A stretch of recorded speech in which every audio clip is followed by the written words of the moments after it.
जब हमारा संसद ही सुरक्षित नहीं है तो हम देश के सरहदों की सुरक्षा की बात कैसे कर सकते हैं। ये देश के लोकतंत्र के मंदिर पर हमला है, यानी पूरे भारत पर हमला है। भाजपा सांसद प्रताप सिम्हा, जिसने मेहमान बनाकर अराजक तत्वों को संसद भवन भेजा था, क्या उसकी सदस्यता रद्द नहीं होनी चाहिए?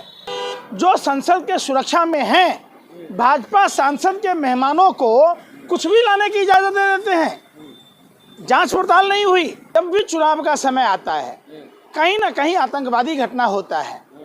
ये नहीं समझ में आता है कि कंधार हाईजैक से लेकर अक्षरधाम की घटना, पुलवामा की घटना, ये सब एक साजिश, षड्यंत्र, प्रयोग की तरह बातूनी प्रधानमंत्री, गप्पू प्रधानमंत्री, जिसके राज्य में संसद भवन सुरक्षित नहीं है, तो सोचिए देश में माँ बहन बेटियों का क्या होगा, किसानों का क्या होगा, छात्र नौजवानों का क्या होगा।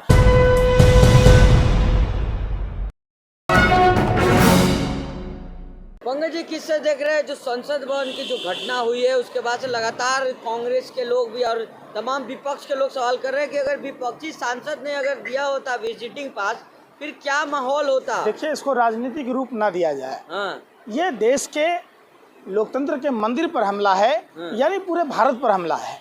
बात है ये ऐसा खास इसलिए है कि 13 दिसंबर 2001 को जब वाजपेयी जी की सरकार थी, तब भी ये घटना घटी थी, संसद पर अटैक हुआ था। दूसरी बात, जब भी चुनाव का समय आता है, कहीं ना कहीं आतंकवादी घटना होता है। ये नहीं समझ में आता है कि कंधार हाईजैक से लेकर अक्षरधाम की घटना, पुलवामा की घटना, ये सब एक साजिश, षड्यंत्र, प्रयोग की तरह है। निश्चित तौर पर जिस तरीके से कल्पना कीजिए, महुआ मित्रा को देखिए, सिर्फ पासवर्ड बता देने से उसकी संसद सदस्यता चली गई। तो भाजपा सांसद प्रताप सिम्हा, जिसने मेहमान बनाकर अराजक तत्वों को संसद भवन भेजा था, क्या उसकी सदस्यता रद्द नहीं होनी चाहिए? ये सबसे बड़ा सवाल है। दूसरा सबसे बड़ा सवाल है कि क्या जो संसद के सुरक्षा में हैं, भाजपा सांसद के मेहमानों को कुछ भी लाने की इजाजत दे देते हैं। जांच पड़ताल नहीं हुई। वहाँ तो एक से एक अत्याधुनिक मशीनें लगी हुई हैं, कई लेयर के जांच पड़ताल होते हैं। तो आखिर भाजपा सांसद का मेहमान इस तरीके का सामग्री लेकर संसद भवन में कैसे गया? जब हमारा संसद ही सुरक्षित नहीं है तो हम देश के सरहदों की सुरक्षा की बात कैसे कर सकते हैं? ये तो सरासर प्रधानमंत्री और गृह मंत्री का फेल्योर है। एक निकम्मा प्रधानमंत्री, कमजोर प्रधानमंत्री के हाथों में देश है, जिसका खामियाजा पूरा देश भुगत रहा है। 56 इंच वाला प्रधानमंत्री है। अरे भाई, तो हम क्या कह रहे हैं? जरा कल्पना कीजिए, अगर ये सांसद भाजपा का नहीं होता, तभी आप क्या कहते? अरे ये तो कुछ भी नहीं था, ये तो धुआं था। अगर कोई शहजाद होता, कोई हसीना होती, फातिमा होती, तब भी क्या, या कोई सांसद प्रताप सिम्हा की जगह दानिश होता, अकबर होता, कुछ भी होता, तब भी क्या आप यही बात कहते? यही आप मीडिया के लोगों की सबसे बड़ी खराबी है। आप तुरंत 24 घंटा ये खबर चलती कि इनका ISI से कनेक्शन है, तो इनका जैश से है, इनका अलकायदा से है, तो पता नहीं क्या क्या करते। ये एक बहुत बड़ा साजिश, षड्यंत्र, प्रयोग है।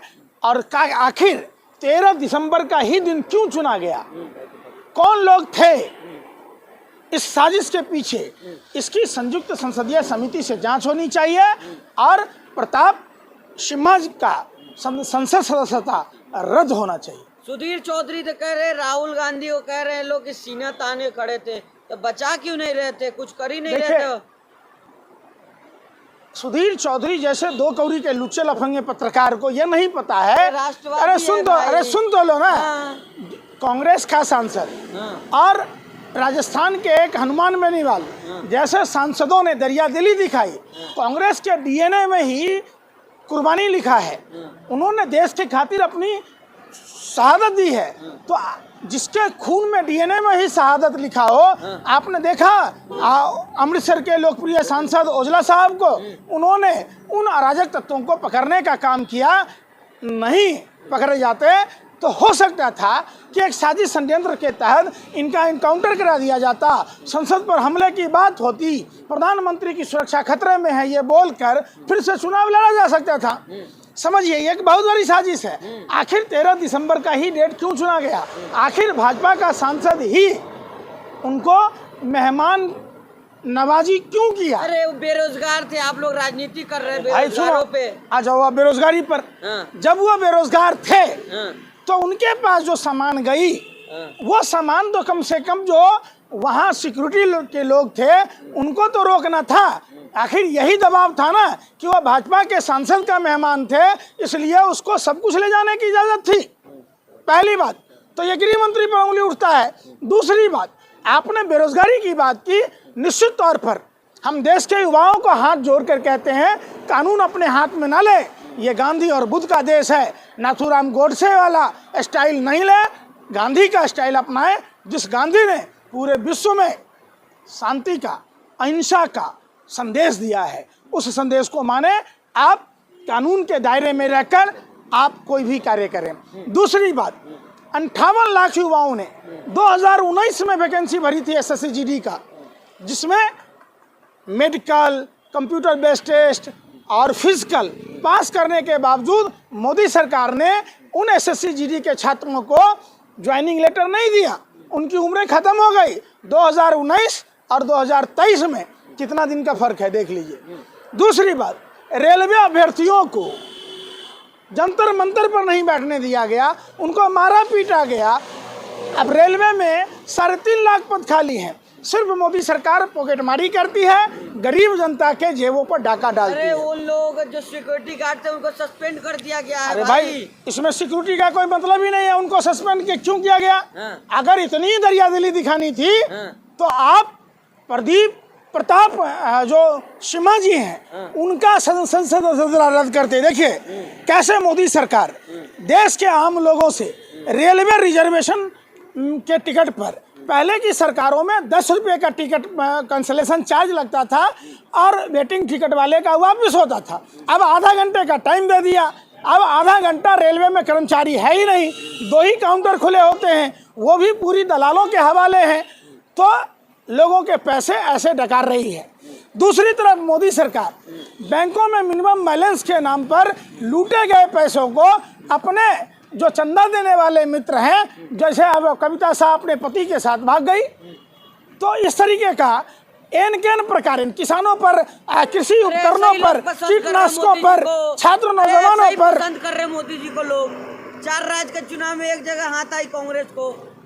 आप लोग मीडिया के लोग नहीं हैं। अच्छा। आप लोग भाजपा IT सेल के दलाल हैं। हाँ। ईवीएम का हेरा फेर सुनो। अरे भाई सुनो ना, तेलंगाना में क्या अरे हुआ? सुन ही ना रहे यार। 19.5 लाख ईवीएम जो गायब है वो कहाँ है? तेलंगाना में है। फिर वही बात, आप लोग देखो अभी क्या है कि देश में सुरक्षा की बात है, दिल्ली में पॉकेटमारी होती है। आज तक आपने देखा लॉ एंड ऑर्डर नाम की चीज हो? ड्रग्स के रैकेट बार बार पकड़े जा रहे हैं, बेखौफ लोग घूम रहा है। दूसरी बात, सरकार का ध्यान आम जनता पर है ही नहीं। आप देखिए लेडी हार्डिंग अस्पताल में दवाइयाँ नहीं मिल रही है, आपने कभी उसका मुद्दा उठाया? क्यों? कि आप अपने पापा के लाडले बन रहे हैं। आपको मैं दिखा दूं कि देखिए कैसे लोग तड़प रहे हैं। ये देखिए लोग पर्चियाँ ले लेकर, लोग बीमार हैं, इनको दवाइयाँ नहीं मिल रही है, लेकिन सरकार को सिर्फ अपना चुनाव जीतने का 1-2 लोग नहीं है, 100 से अधिक लोग हैं। जाएगा राम मंदिर का दर्शन करने, सब ठीक हो जाएगा। हमारे यहाँ कहावत है, मर जाइए जी तो कौन खाइए घी। तो जब इंसान ही जिंदा नहीं रहेगा, तो आप कौन जाएगा मंदिर, कौन जाएगा मस्जिद? सबसे पहले अरे सुन लो यार, अरे सुन ही तो लो, शिक्षा, स्वास्थ्य, रोजगार, रोटी कपड़ा और मकान की बात होनी चाहिए।